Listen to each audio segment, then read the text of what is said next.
Morning. It is so good to see you. We're excited for this first conference of this style, so we're grateful that you're here. I want to introduce a friend and colleague of mine, Brendan Wovchko. He's the Chief Technology Officer with Ramsey Solutions. He also happens to be one of my 8 bosses because he's on the board of Hope Media Group. But thanks for joining me, Brendan. It's going great so far, Jeff. Yeah. Turn the microphone. Oh, I have to turn it on? Yes. Don't worry, I'm the Chief Technology Officer. I don't know how to turn it on. There it is. All right, I think we're good. All right. Okay. And there's supposed to be a clicker up here, too, for the slides. I don't know if there's a clicker somewhere. We're going to talk for a few minutes about disruptive growth. My wife and I recently cleaned out our closet. If anybody else has ever done that before and you realize that you've got that pair of jeans that you've been hoping for years that you're going to fit into, I'm one that had to face that reality. Thank you. And what that reminded me of is that it's a parallel with growth, right? It's not that we hate growth for growth's sake. It's that when we embrace growth, it means that we have to let go of what used to fit so well. So we want to spend a little bit of a conversation here talking about disruptive growth.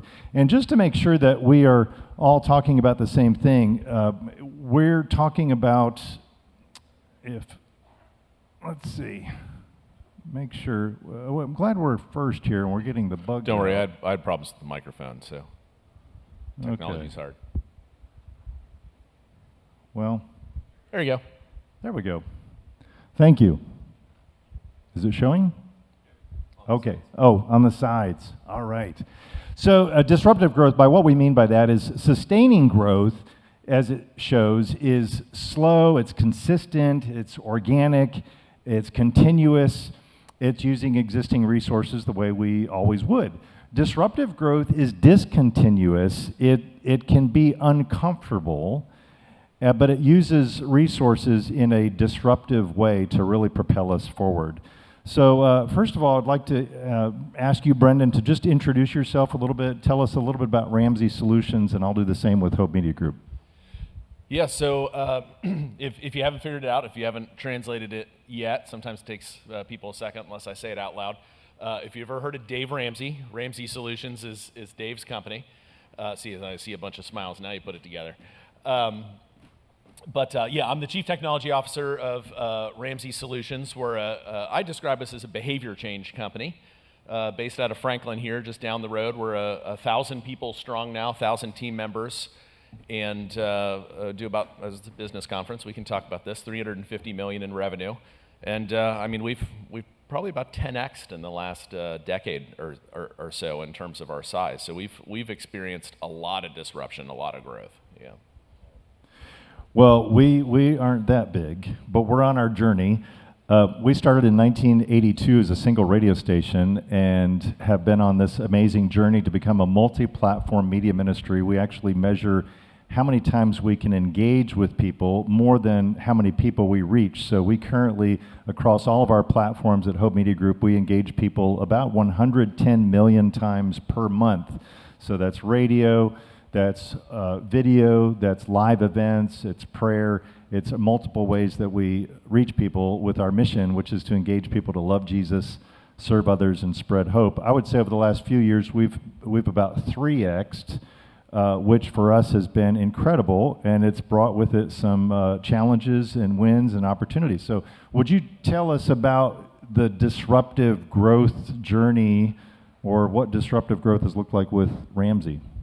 Yeah, I think it's probably a lot different for every company, but for us, sometimes disruption is like disruption that happens to you, and I would say we had some flavor of that. But when I think about what happened to us, probably in the neighborhood of about 12, 13 years ago, is we started noticing some trends. Like as a company, our normal trend line was 20 to 30% growth per year. It was pretty incredible. And we just started to notice a couple things. It's not so much that the growth stopped, it's that it just started to flatten out a little bit. And it was showing up in a bunch of different ways. But the two ways that I think it probably showed up the most was that we started to see a flattening of the growth curve in terms of the number of radio stations that we were syndicating out to, our media shows. I think part of that is that we're kind of hitting the pinnacle of what you're able to do in that market. I think we're at 650 stations or stuff or something like that. So there's a ceiling. There is a ceiling to the number of the number that you can even hit. So we started seeing a flattening of that. And pragmatically, we also saw, a little sad, but we started to see a little bit of a disengagement in the church in terms of the number of people that were going to church, and the number of people that were adopting Financial Peace University, because at the time that was like the number one way that people found out about the curriculum that we develop and the program that we've got. And we just started to see a flattening of both of those things. We started seeing it in other areas too, but those were the two obvious things. And so the question was, well, our mission's the same. We still want to help people. We still want to reach people. We firmly believe, our kind of approach is we want to step into people's lives in a practical way and help them in a really practical way so that we can kind of earn the right to introduce them to Jesus. So for us, like, it wasn't an option. It wasn't just about business growth. It was, if we want to stay true to our mission, we've got to find a way to get into more people's homes, And you're going to share a little bit of that journey in a few moments. Sure. I hope. For us, I didn't even know the term disruptive growth until about 4 years ago. And for us, it was a moment in time, but if I look back, it was really a posture, and we'll talk more about that in just a few moments, but not dissimilar to what you just described. In the media landscape, it's no surprise that over the last decade or more, the landscape has changed so dramatically. How people consume content, all of the options out there, not just social media, but how music is consumed, which we obviously play a lot of Christian music on our platforms. And then you also add on to that the layer of the challenging environment. We are donor supported, and you see donor trends nationally about giving to charities in the U.S. There have been political headwinds, right, where we don't know what Christian organizations are going to face in the future when it comes to regulations or hiring practices, all of those things. So it created this environment where it's like, we can't just keep doing what we're going to do if we want to get 40 years into the future. In other words, what got us here over the last 40 years is not going to get us 40 years into the future. So we'll get into some of the other things that we did and the mindset that we created. But in 2022, was a climactic moment when two ministries, Hope Media Group and an organization called Way Media, you may have heard of Way FM, we came together. We were trying to do very similar things. We were in radio, we were trying to get into digital, we were doing prayer, and we had a relationship between the two organizations, and it became obvious that, hey, if we really want to move the needle and disrupt things in a positive way, what if we came together? Now, that's an extreme example, but in 2022, we merged, and that has really enabled us to do some things in a more powerful way than we could have if we had not. So tell us more about what you did at Ramsey to go down that path of disruptive growth, like challenges that you faced and what the response was in the organization. Yeah, so maybe a little context, and actually the disruptive growth is actually what got me to Ramsey. It was what got Dave and I introduced. But before I get into that, back up a little bit. The Ramsey that I met, the company that I met, I think 13 years ago when I first met Dave, I describe it as a three-legged stool. The company had been built on terrestrial radio broadcast, on publishing, whether that's books or courses and live events, and had built a very healthy business on those three things. But again, to what I said before, we started seeing flattening on the growth of a couple of those areas.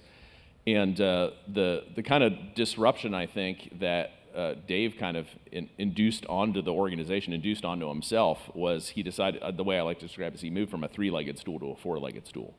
And he said, well, where's the puck going? And the obvious answer was it's going more digital. If you put yourself back 12, 13 years ago, that it was a big change, that really the entire business community was going through. And so they had developed the idea of a thing called Project X. They wouldn't even talk about the name. It was a super secret software product that they wanted to develop, and had spent about a year trying to develop it, and it was not going well.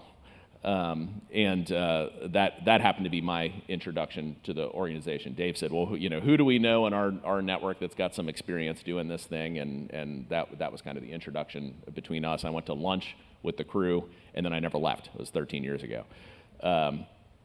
But the disruptive growth, that fourth leg of the stool, was software. It was consumer-facing software, whether that's apps on our phone or otherwise on the web browser. That has become the fourth leg of the stool. We can get into as much of that geeky detail as you want, like what that looks like, what those products were, how consumers adopted them, what the impact was on the company. But I think the short version of the story is, over the last decade plus, as we've kind of induced that disruption on ourselves to adopt a more digital approach toward the marketplace, it 10x the company. And at the time, that was not what we were trying to do. We were just trying to fix the flattening, and it turned out we invented a completely different company because of it.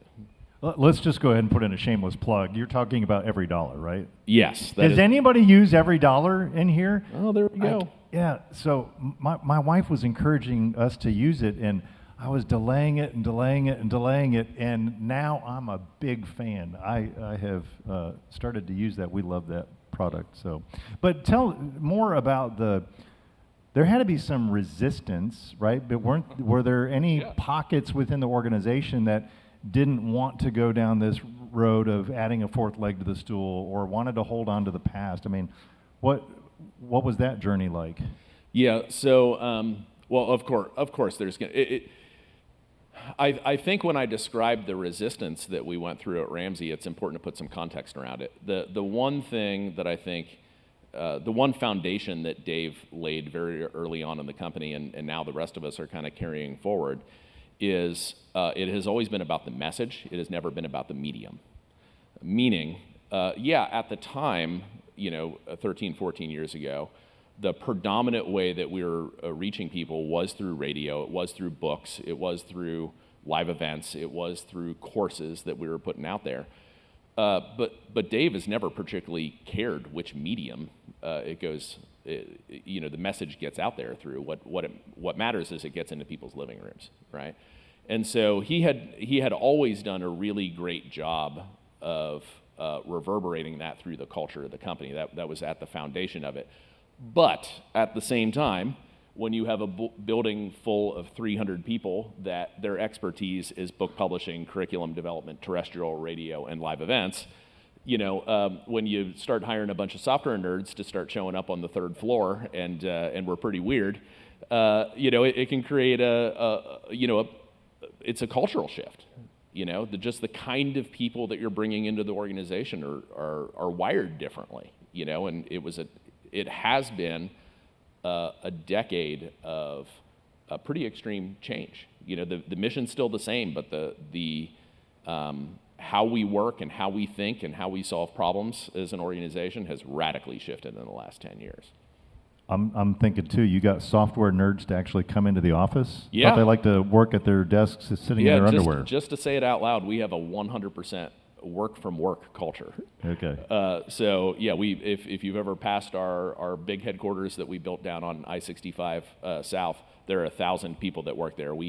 Every single team member at Ramsey is in that building every day. Yeah. I don't know if you've ever heard of James Cridland. He's a futurist. I heard him speak a number of years ago, and he was speaking to a radio industry event, and he said, "I know nothing about radio, but if I were in your shoes," he said, "I would lay all of the assets of your company on a table and bring in somebody that doesn't have the baggage of history with your organization. Say, how would you deploy these assets to achieve the future that you envision? And that really stuck with us. In Houston, Texas, we had a station that was playing Christian hip hop and pop music. And it was designed to reach younger people. And when we were looking at the research results from that audience, we found it was reaching 50-year-old men, which there's nothing wrong with 50-year-old men, but it wasn't reaching the audience that we intended to.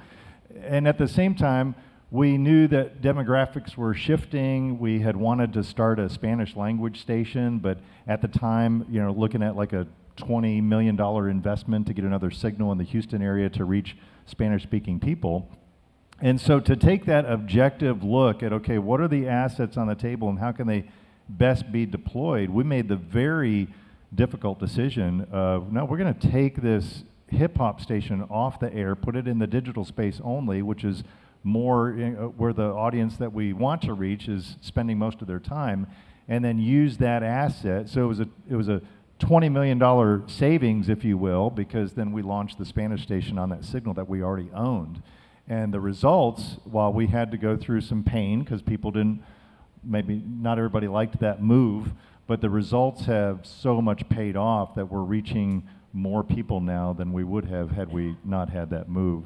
So I think for us, the challenges are not dissimilar, right? You're going to have pockets of people that when you talk about the disruptive growth mindset and the things that you want to do, there's like, oh yeah, we're on board, that's great. Then you start doing things, and they're like, oh, wait a second, I didn't know that that's what that meant. Yeah, for us, I think at the beginning, everybody's like, oh, apps, those sound cool. Like everybody was on board doing it. And then what you start to realize is, over a couple years, that 300-person organization turned into a 1,000-person organization, and the vast majority of that staff increase was computer nerds. And it has a very real effect on people because they go from feeling like this is what we do. We make videos and we make shows and we make and all of a sudden the culture around you starts to shift where it's like no, actually today the predominant activity that we do as a company is we make technology, and it's a big change. Did you lose people during that transition? Well, I mean, you always have, we've always been very fortunate because our staff attrition is like roughly half of what industry average is. And I would say that never really has changed over the years. So no, I don't think so. And I think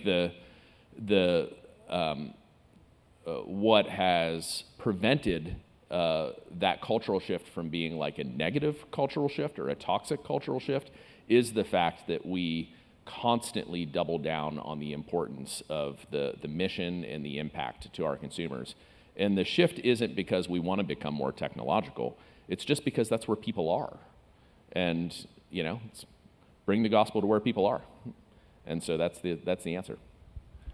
I wanted to show this that we've made a part of our culture at Hope Media Group because this thing that we're talking about, disruptive growth, has to become a mindset.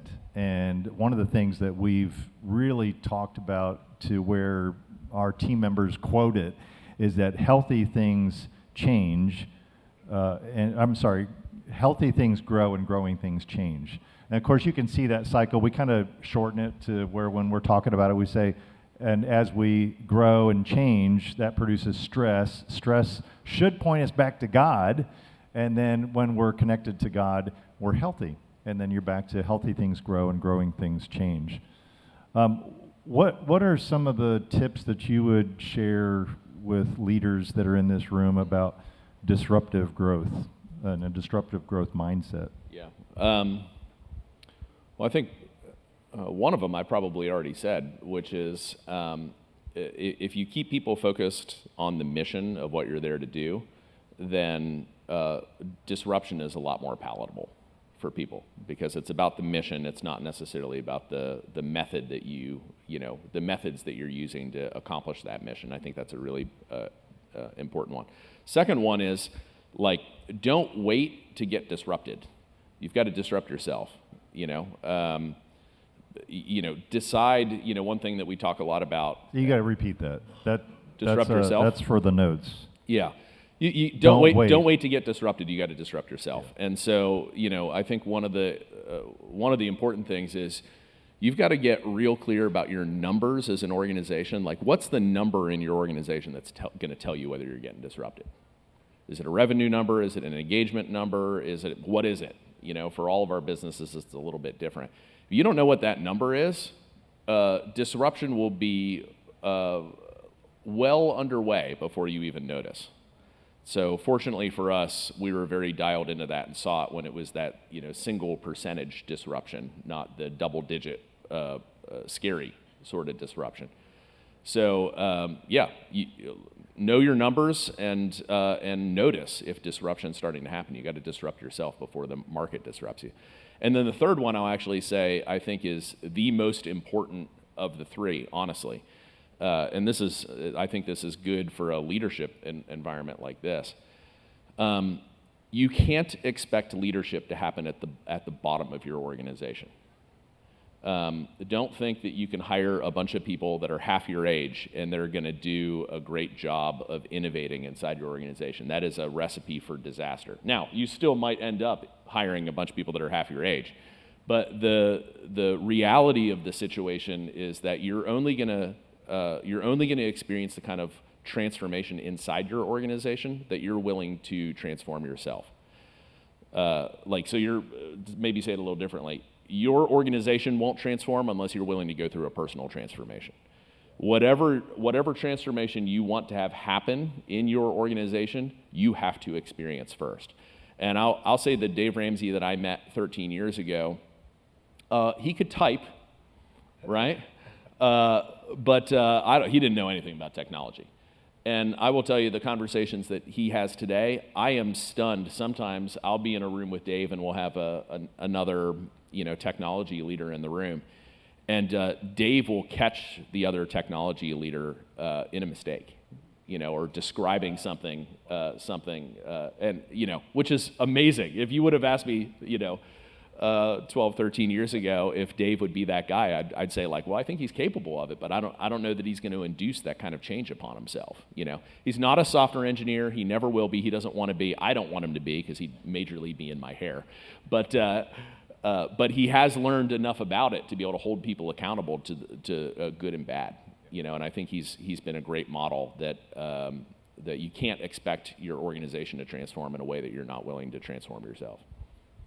You mentioned know your numbers. Really cool, quick story.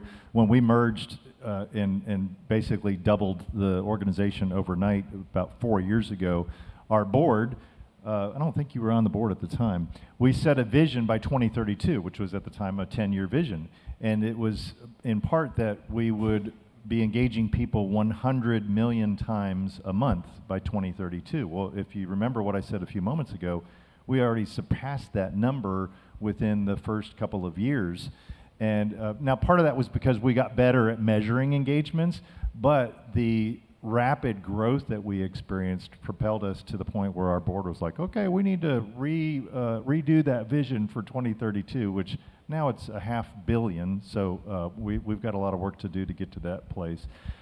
We didn't necessarily compare notes on what we would say in response to these questions, but I see some overlap because when I think about how do we inculcate our culture, inculcate our teams with a disruptive growth mindset, one of the things that comes to mind for me is that we as leaders have to be willing to make tough decisions.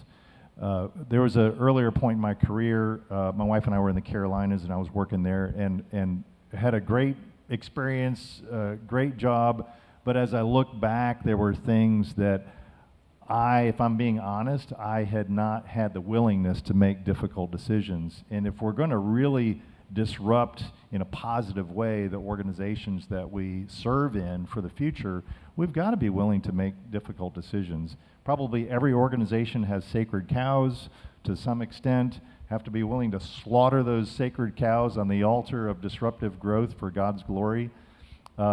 Sometimes people need to be changed, leadership teams need to be changed, but we have to be willing to make those difficult decisions, because if we don't, it doesn't matter what else is going to happen, the resistance will overwhelm our desire for the disruptive growth.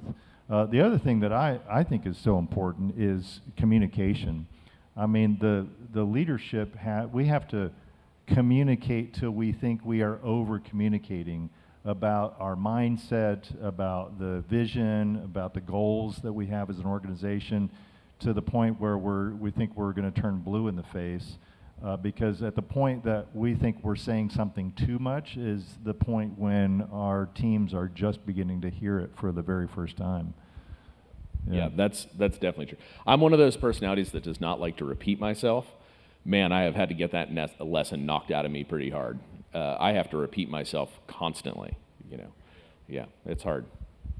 Well, there are no dumb questions, right? So why does disruptive growth matter? I mean, let's peel it back. For Ramsey Solutions, why did it matter? I mean, I know it's not just about the financials. Yeah.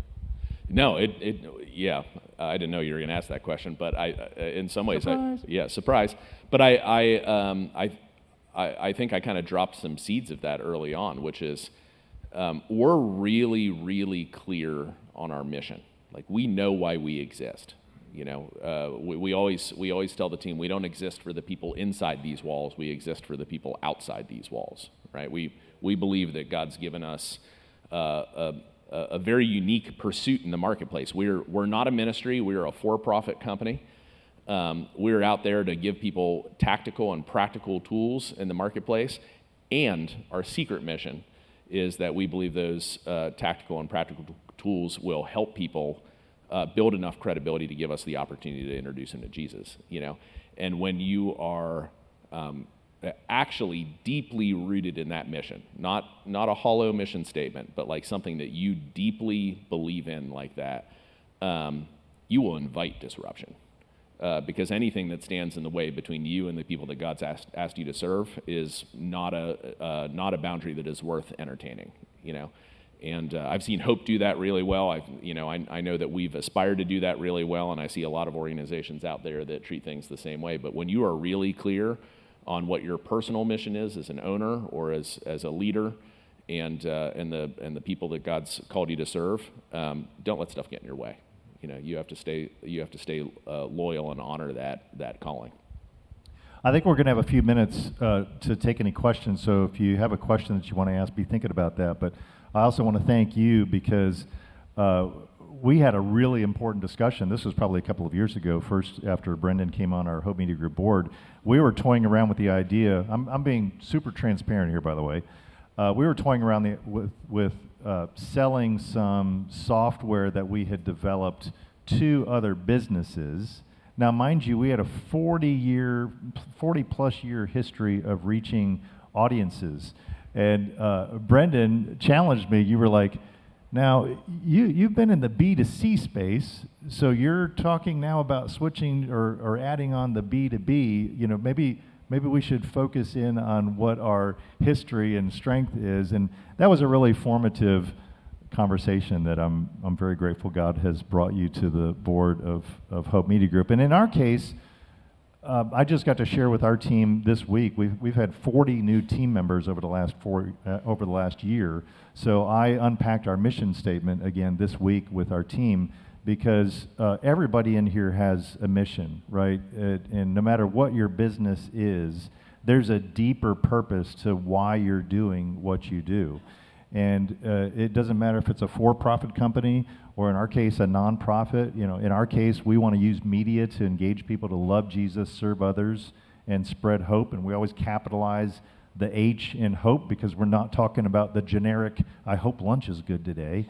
It's the hope of Jesus Christ that can be transforming. And so that guides everything that we do. So when we're having discussions about having a disruptive growth mindset and what are the things that we can do to really move the needle, it's all rooted in the fact that we want to see people's lives transformed. And I probably should have said that at the beginning. The disruptive growth that Hope Media Group has enjoyed and we've seen God do, the most rewarding part about it is that more people's lives are being impacted. And so that's what drives us every day. And I'm so grateful for it. So thank you, Brendan, so much for your leadership and for being with us today, being my special guest. Special guest. Yes. It's fun. We're running a few minutes ahead of schedule. We started a little bit early. So are there any questions that we can answer, or we can pepper Brendan with? Does Dave really use debt? Anybody? I got a top 10 list that people ask me on airplanes. Are you debt-free? I am 100% debt-free, yes. Did you do the debt-free scream? I didn't. And it feels like when you work there, it's a little All grandstanding, Was- but was no, it- I did not. Yeah. Was there a question? Yes. I can. Okay, so when you took the step from, when you changed the culture and you said that communication was important, so how did you communicate to people who were used to writing books and doing things like that? What was the process, or better yet, what would you suggest for an employer that wants to start that kind of communication with their present employees? Yeah, so the question, if everybody didn't hear it, basically was, and I'll summarize it, let me know if I get it wrong, but for the people that got us to where we were 13 years ago, how do you make sure that you don't alienate them in the process of figuring out where you're going next, right? Honestly, it was analogy, and I used it here, right? Talking about moving from a three-legged stool to a four-legged stool. That was my version of it. We all probably, everybody in leadership may have had something that was a little bit different. But I imagine that if you asked our team members, they would tell you two things. One, we were very focused in on the mission. We knew what the mission was, and we knew that what we were changing was in service of the mission, right? So that's incredibly important. But one of the things, so if you think about it, or you put yourself in my shoes, I was in a really potentially precarious situation, right? I'm an entrepreneur that Dave brings into the organization from the outside, who has had a track record on the outside of doing things successfully. All of a sudden, I hop into this leadership team. I could immediately be a threat to everybody. I could be a threat to the leadership team. I could be a threat to the staff. And one of the things that I had to treat really seriously, and I'll tell you, if you've got to go through a similar transition where you're bringing in new leaders or more leaders or just new people, more people, it's really important, I think, to sit down with them and make sure that they understand that we are not going to disrespect the people that got us here. And so I am very intentional when we're talking about our new products, even when we're building digital products that are either augmenting or in some cases even replacing our traditional physical products. I am always very intentional about honoring the people that got us to where we are and inviting them into what is new. And that is something that disruption is a mandate. Like, you've got to do it to yourself. But how you do it, the style points are important. Because if I just roll in like a wrecking ball, I'm going to disenfranchise a lot of people and make people feel like, Ramsey's 30 years old. So we're talking about the halfway point of the organization that we started this change. And so I think dignity and respect and honor is incredibly important. And the people that got you where you are, you need to let them know that there is room for them in the future as long as they are willing to change too. And I will say, when I've looked at the transition that we've gone through, of course you get normal attrition, but there are a lot of people on our team whose jobs today look a lot different than they did 10 years ago, and they are still the cultural root. They've been there for 15 or 20 or 25 years, and they are still the cultural root and the cultural backbone of what made Ramsey Ramsey. And they're there to mentor the younger folks that we're bringing in to keep our culture into the future. Thank you for that question. Yes, ma'am. Thank you. When we're talking about the churches and not having financial peace in the churches as much, are you seeing that across the board for all ministries, like they're not using parachurch ministry products in churches? or they're stopping small group things? What are you seeing the trends as far as Christian ministries using outside products? Because I would consider y'all's product still one of the top in the nation, so. It is. I mean, there are lots of products out there. There's divorce care, there's Financial Peace University, there are a lot of, like you described it, kind of parachurch products that are adopted by churches. I am not the expert in what has happened in that market. Maybe Joe's got more insight than what I do. All I know is my job is to fix it. From a digital perspective, my job is to fill the gap where that market has begun to recede a little bit. And it's not that it's disappeared. It's that what has happened is we had to use church leadership to get to church people. And as we've begun to build more direct-to-consumer products, it's not that we're less engaged in the church. I'd argue that I don't know what the latest numbers are, but we have probably served 10x the number of people through our digital products than we ever did with our non-digital products. I mean, the scale is substantial, and Financial Peace University was a juggernaut, right? And largely still is in terms of it having a presence in churches all over the country. So some of it was that we were developing a more direct connection with the consumer, and honestly, some of the dialogue amongst leaders inside Ramsey is we're seeing far less engagement with church leaders and us as an organization, not necessarily churchgoers, but church leaders. So I don't have any great industry stats for you, but I would say it's probably a reasonable assumption that if it's happened to us, it's probably happening to everybody.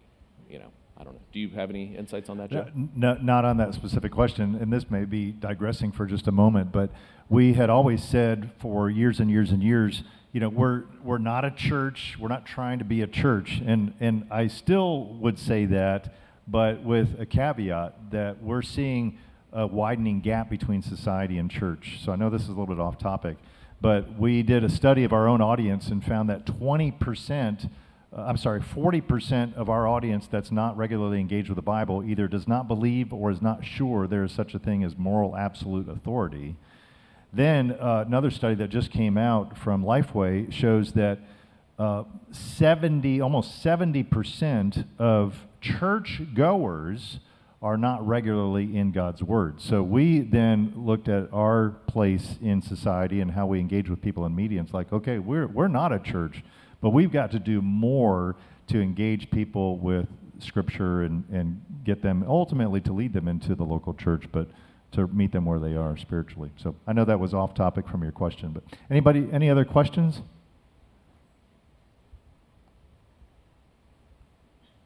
Everybody's so quiet. Yes.